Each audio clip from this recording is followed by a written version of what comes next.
Maintenant qu'on sait comment créer un motif, on va se demander comment déformer son motif de différentes façons.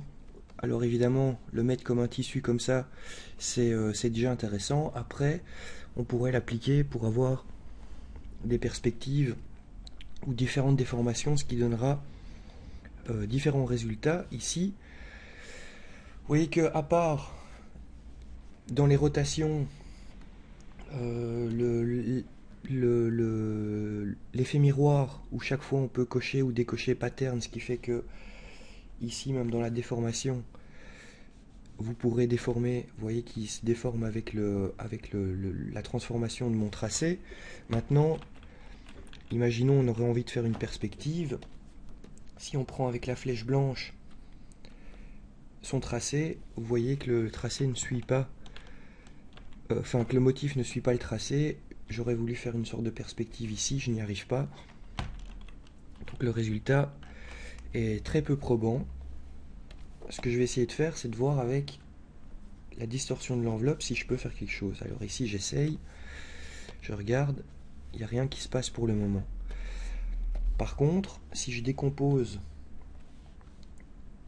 ici, si je décompose mon tracé, j'ai maintenant en fait tous les petits motifs qui sont décomposés.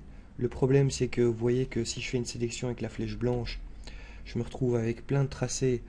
Donc il est impossible avec la flèche blanche d'être précis, de sélectionner un point et de le tirer en lui-même. Ça déformera tous les points qui se trouvent là. Donc je vais utiliser déformation de l'enveloppe. Et c'est un chapitre que vous devrez un petit peu comment dire, apprendre si vous ne le connaissez pas. Ici vous voyez qu'avec la distorsion de l'enveloppe et la décomposition de mon motif, je vais arriver à faire des variations dans mon motif. Hop. Avec cette distorsion de l'enveloppe. Alors ça c'est un petit peu robotique comme principe. Je vais plutôt, celui-là je vais l'effacer, je vais plutôt partir sur la distorsion avec le gradient de mèche, demander ici, c'est le filet de dégradé, demander un filet de dégradé de 2 points, et vous voyez que l'avantage, c'est qu'ici, évidemment j'ai pas encore décomposé, donc ça fonctionnera pas, ça fonctionne pas. Maintenant, une fois que je décompose, que je demande un filet de dégradé de 2, vous voyez qu'il prend la zone jusqu'où le motif va. Donc ici, il y a encore un carré de motif, ici aussi. Mais on fera avec. Ici, je vais commencer à tirer un point à un autre. Hop.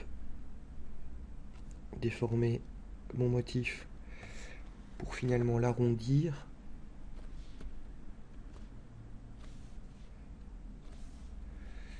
Comme ceci. Et vous voyez qu'on a pu déformer tranquillement son petit motif.